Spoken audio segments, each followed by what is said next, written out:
Well, first of all, I want to thank Amy and make sure that she doesn't get fired, so we need to have fun during this presentation. I'm really grateful to be here and to explore the benefits of wonder and awe. It's the muse at the intersection of art, science, and technology. Wonder and awe drives us to explore because we're surrounded by so many things we can't see. So what I love to do is to capture imagery that's too small, too fast, too slow, or too vast for the human eye to see. And by using the art of time-lapse and slow-motion cinematography, I love to film images that take us on a journey through portals of time and scale, making the invisible visible. So have you ever imagined what it might be like to experience the world from the point of view of a flower or a hummingbird? When we can look at life from their perspective, it opens your heart, unveiling the mysteries of life, and that is truly transformational. We're all born with a sense of wonder, and sometimes it's triggered by astonishing feats, monuments to mankind's capabilities, extraordinary gifts and talents, and scientific discoveries that push the boundaries of comprehension. But more often, we experience wonder by truly seeing the world around us. Wonder and awe allow us to transcend the ordinary, even to test our concepts of time and scale. We are overcome with a feeling of being small in a grand universe.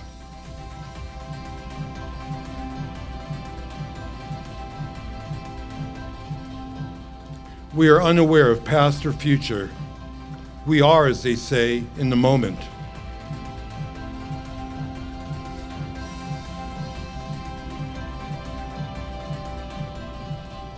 We use the word breathtaking to describe it because it actually takes our breath away.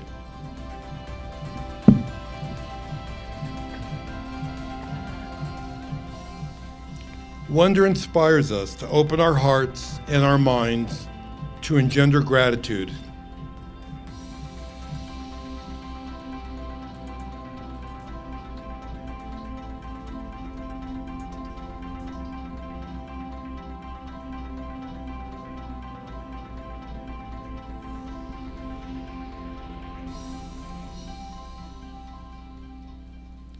So wonder and awe brings us into the present moment. It enables us to adjust our perception of time. It influences our decision-making. We become more patient and more willing to help others. And that makes life so much more satisfying. It makes us feel rich in time. When was the last time any of us felt rich in time? It builds resiliency. Your whole mind and body is arrested by something which is larger than yourself, and you become what you behold. It turns out that blowing your mind is medicinal. It's good for your soul. We can lose our ego and commune with the divine. These intense neurostorms of pleasure leave all kinds of residual benefits. We are left with increased feelings of well-being, compassion, and creativity. Beauty is the score that nature created that orchestrates the dance of life. It's a lifelong journey to find beauty in everything, but if you make it a practice, it can transform your life. Lots of folks have asked, if I grew up, in nature, and what did that inspire me to film its wonders? Well, not exactly. As a child growing up in Brooklyn, I didn't experience nature because my parents didn't do it, well, neither did I. I think my first whitewater experience was racing popsicle sticks down the gutter. My parents were Holocaust survivors. They met after the war in a relocation camp in Germany, and they knew each other for only 2 weeks before they decided to get married. Friends who they had just met stood in for their parents to walk them down the aisle. They came to America with my older sister and nothing more than the clothes on their backs. They were resilient. And living under their roof, I saw how grateful they were for every blessing that came their way: food on the table, a roof over their heads, a steady job, and most importantly, the gift and the miracle of being able to have children. To them, that was heaven on earth. And seeing life through the lens of gratitude had a deep, profound effect on me. I grew up wanting to make the world a better place and to fight for justice. So I headed off to UCLA, majoring in history and political science. But how could I study the French Revolution when the anti-war protests were happening right outside my classroom? The students rebelled because they wanted to stop an unjust war. And like my parents, I needed to bear witness in order to tell that story. There were no camera phones back then, so I quickly learned photography, and I documented the protests. Undercover FBI agents were there to take photos and to arrest the student leaders. Photography was the only way to protect myself and others from being beaten for expressing their rights to assemble and have free speech. Documenting the police brutality was the only way to peacefully resist, and these were my very first photographs. I handed in these black and white photo essays for my political science class, which was a lot easier for me than writing papers. And I found my voice, and I fell in love with photography and filmmaking. The protest marches that we're having right now are similar to what was going on during the repressive Nixon years. But the silver lining is that it spawned Earth Day and the liberation movements for women and people of color. We're going through a similar period now of breakdown and breakthrough. We have the solutions at our fingertips, but there is resistance to change. The battleground is for your consciousness, your attention, for followers, eyeballs, and votes, which is why this forum is so important. The struggle is between being outrageous and fear versus beauty and sustainability. We need to be vigilant, but we also need to remember to feed our souls. So I started to film nature. I met my greatest teacher. She taught me the art of composition, lighting, color, and movement.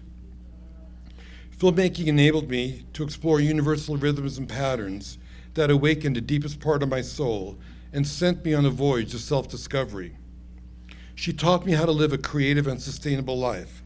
Nature doesn't waste a single molecule and never takes more than what she needs. So when I graduated from UCLA, I moved to a small town called Elk in Northern California. And I wanted to shoot high-resolution 35mm movie film, but I didn't have much money, but I did have time and a sense of wonder. So I imagined retrofitting an old movie cameras built in the 30s to film time-lapse in 35mm, which had never been done before. These cameras all had heavy AC-powered motors. So we designed a motor that ran on flashlight batteries to take these heavy cameras outdoors. And I started to chase the light, filming time-lapse clouds and fog, shadows moving through the forest, and shafts of light through canyons, and flowers. They seduced me with their color, taste, touch, and aroma. Time-lapse allowed me to film one frame every 30 minutes. In 24 hours, 2 seconds of film, something which I could afford. Necessity is the mother of invention. So I've been filming time-lapse flowers nonstop, 24 hours a day, 7 days a week, for 4 decades, and I've squeezed 40 years into 16 hours of film. I also learned that the flower is the greatest biological event that occurred on this planet over 50 million years ago. Without flowers, we wouldn't be here. They bundle their DNA into packets of energy we call fruits, vegetables, nuts, and seeds. These are gifts for pollinators and food for unsuspecting warm mammals like us. Let's take a look at life from a flower's point of view.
So what did I learn from filming flowers for all those years? I learned that beauty and seduction are nature's tool for survival because we protect what we love.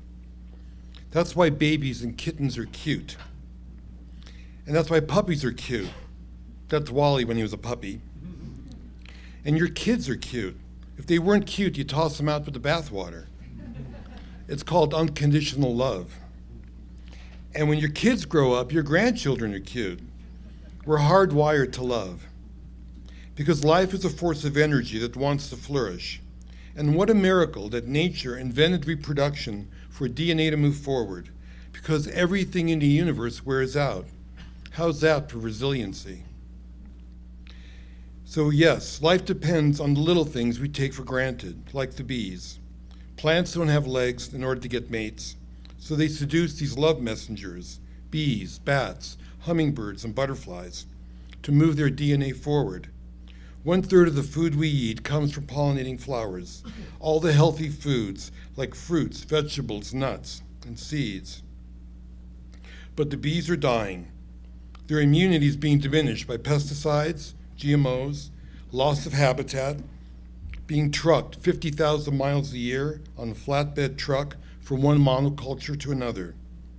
I'm currently doing a film on mushrooms, well actually not on mushrooms, about mushrooms, called Fantastic Fungi. And we're filming the largest bee experiment ever done by Washington State University. They're adding fungal extract to 500 beehives to help them build their immunity so they can combat the varroa mites that are killing them. And so far, the results are extremely positive. If we save the bees, we save our food supply. This keystone event, pollination, between the animal and the plant worlds, happens billions and billions of times each day.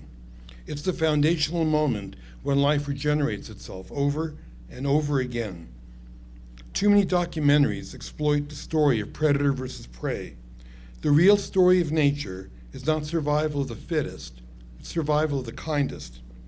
The feminine story of nature is all about relationships, nurturing, networking, partnering, reproduction, creating ecosystems that flourish. That's why they call it Mother Nature, the ultimate feminist. I needed a great female voice to tell the story of pollination from a flower's point of view. So I found a gardener who was also an English graduate from Yale and who had acting experience and loved the project. She also had a couple of Academy Awards under her belt. So I made Wings of Life, narrated by Meryl Streep, distributed by Disney Nature, that tells the stories of bees, bats, hummingbirds, and butterflies getting it on with flowers. It's a love story that feeds the earth, an affair that's been going on for 50 million years, and we can't let this beautiful relationship unravel. Here is an extraordinary story of resilience, the longest migration of any butterfly on Earth. In a forest on a mountain in central Mexico, monarch butterflies are amassed by the tens of millions. As the morning sun warms their wings, they begin to cascade downward.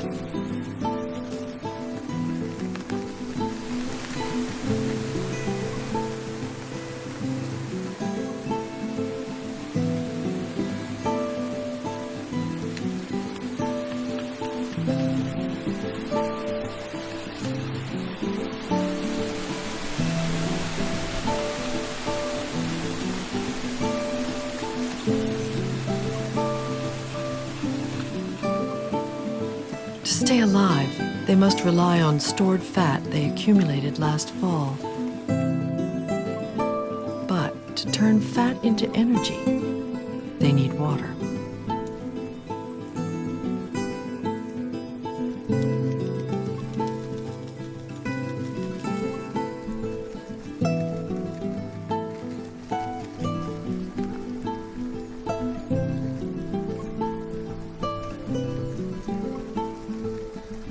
Their mission each day is to search for a drink of water.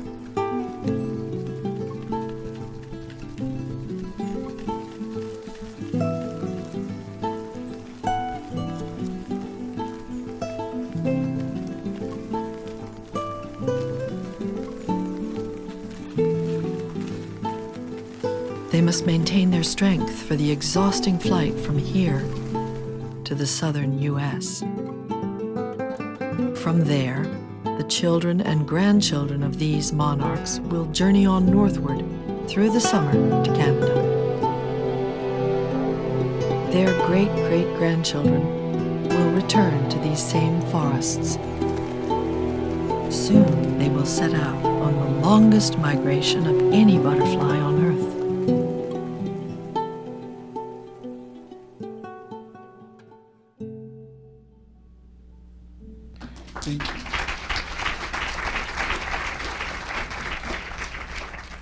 The monarchs are now on the verge of being put on the endangered species list because of the use of Roundup throughout the whole Midwest of North America.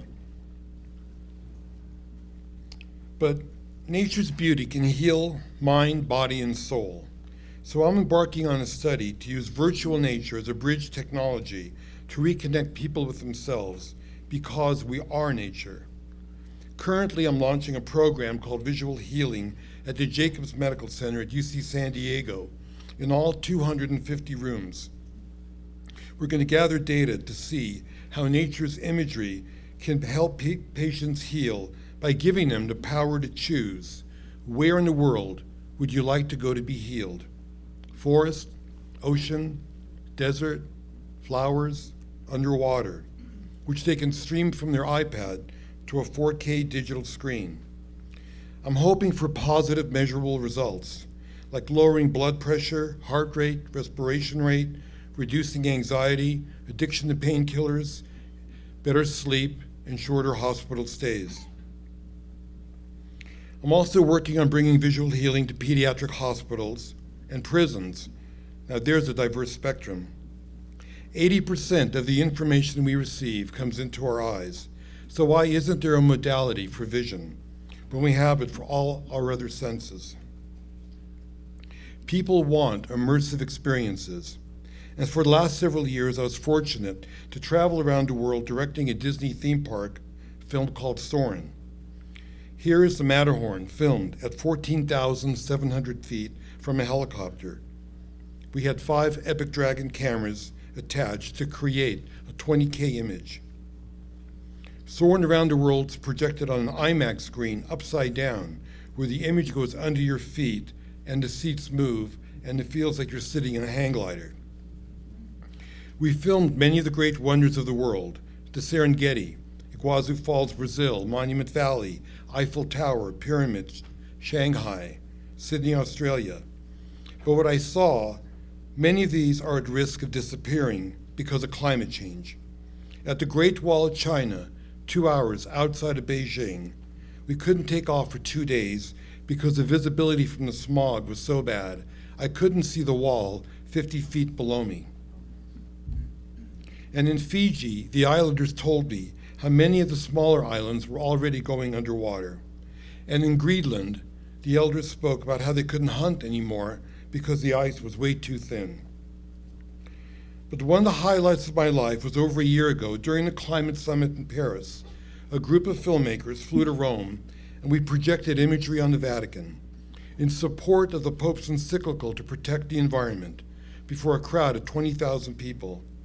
Can you imagine the emotions I felt, the son of Holocaust survivors, being able to project light and beauty on the Vatican, given that they were silent during the roundup of Jews during World War II in Rome, Italy, and throughout Europe? Yes, times do change, and there's hope. I wish I could have shared it with my parents, but maybe they were there in spirit. Here are a couple of scenes from that video.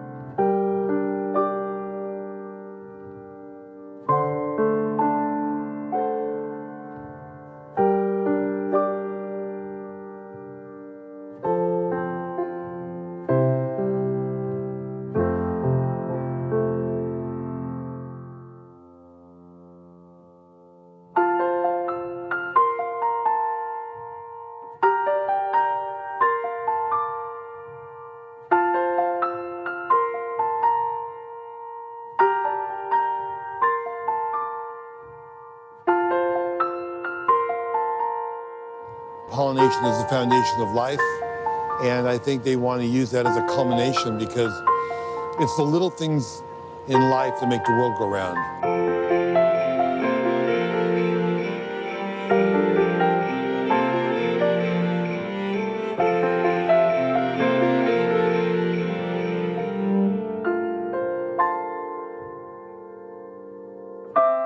We're going to pollinate the world with beauty.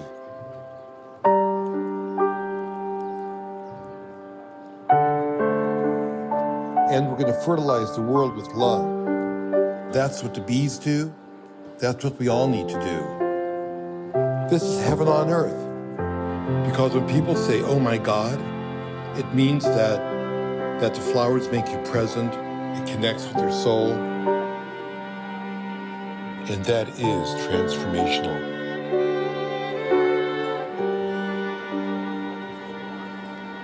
Oh my God.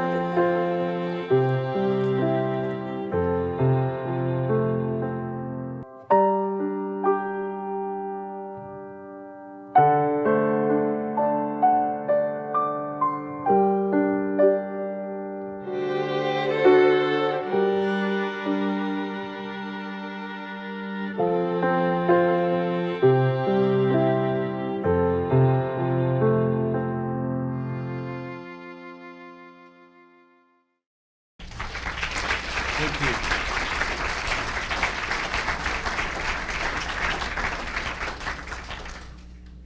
We can't have our political leaders turn their back on science in fear and denial. We need to regain control of our lives and our communities in this period of breakdown and breakthrough. And we need to work towards solutions that we need to nurture life and to allow conscious evolution to evolve. Resiliency is perseverance with momentum that builds fortitude. This is our one and only home. Let's protect what we love and celebrate life, and let's have fun. Thank you.